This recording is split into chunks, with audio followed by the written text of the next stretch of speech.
23 août 2026, peuple d'Afrique recevait nos salutations. Bonne nouvelle. Au cours du premier semestre de l'année 2026, le Mali affiche un excédent budgétaire de plus de 306 milliards de francs CFA. Bravo tout simplement parce que c'est inédit, un record.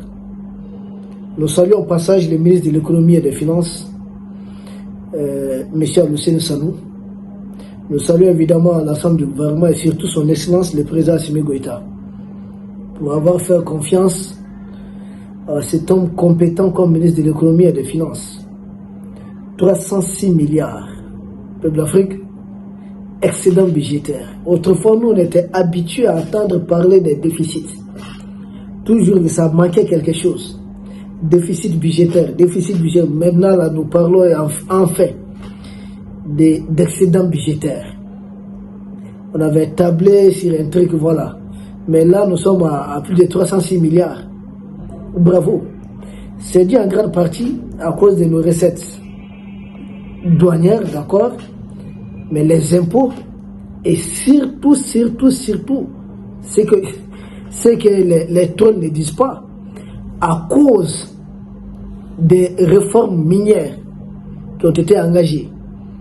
Parce que vous n'êtes pas sans savoir que son excellence le général Assimi Goïta avait instruit de changer, conformément à la demande populaire du Mali, le code minier. Donc on a pris un autre code minier qui redonne une grosse part à l'État malien. Autrefois, on avait combien? On parle de 20%, on n'avait même pas les 20%. C'est un truc de 12%, plus quelque chose comme ça. Mais quand, avec l'équipe actuelle, on a augmenté la part de l'État. C'est pas fini.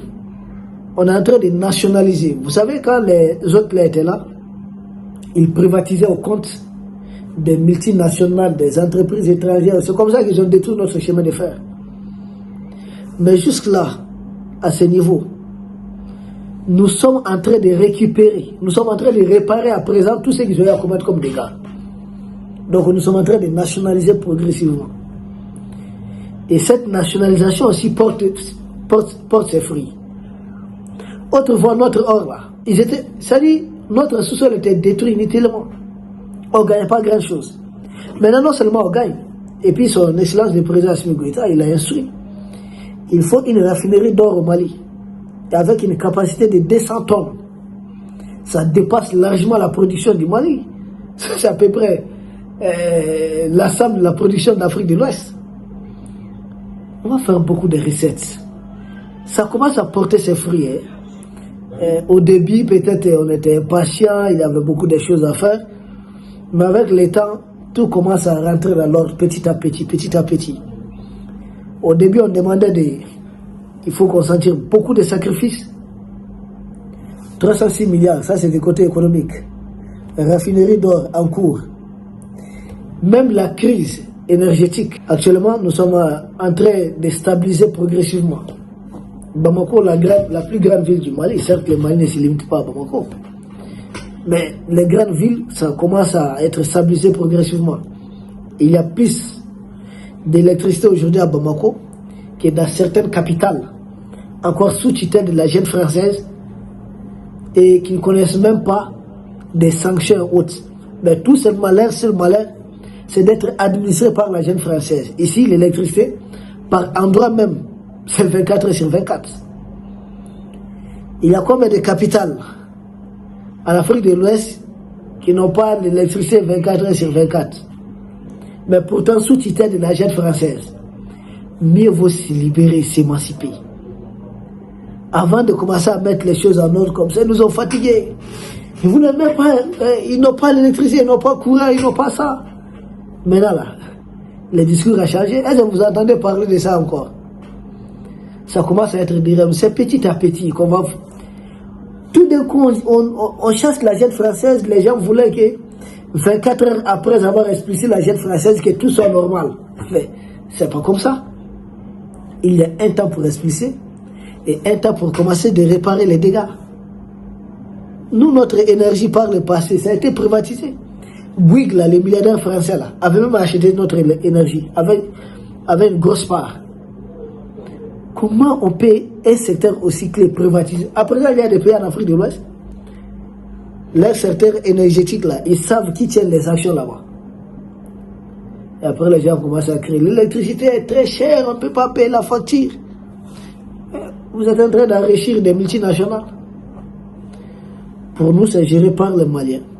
Ça appartient au Mali. On a connu un moment de difficulté. C'était dû à la transition. Parce qu'on venait de les expulser. On voulait stabiliser les choses. Vous savez, la vraie souveraineté, la vraie indépendance ne va jamais sans peine. Et c'est ce que nous sommes en train de mettre en œuvre progressivement.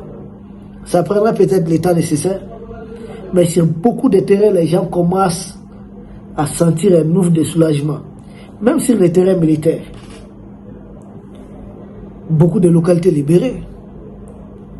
Et le dégel diplomatique avec Alger. Vous voyez que les terreurs du FLA sont sous pression.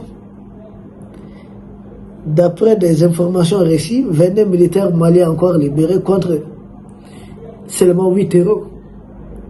Or, d'habitude, autrefois, faisait libérer 200 terreurs peut-être pour libérer peut-être 5 ou 6 personnes de notre côté. C'est plus de terreurs qu'on libérait, mais aujourd'hui ça a changé. Parce que nous sommes en position de force. Nous négocions en force. Pas de panique. Peuple d'Afrique, sur beaucoup de terrains, ça prospère, on avance bien. Nous comprenons qu'il y a des sujets de diversion et autres, mais il faut rester mobilisé. 306 milliards, excédent budgétaire, il faudrait voir ce qu'on pourra faire de 306 milliards. Qu'est-ce qu'on pourra faire? Beaucoup de choses. Par exemple, même à l'intérieur de Bamako, Bamako, Kati, et je sais que bientôt des villes, c'est-à-dire la route de Caille, le Mali est en chantier. On est en train de travailler malgré la guerre. Le président Assimi Goïta est l'un des rares à lancer un projet de construction de 15 hôpitaux à la fois. 15 hôpitaux. Et les chantiers sont lancés. Un centre d'intelligence artificielle, de robotique. Il y a d'autres projets encore.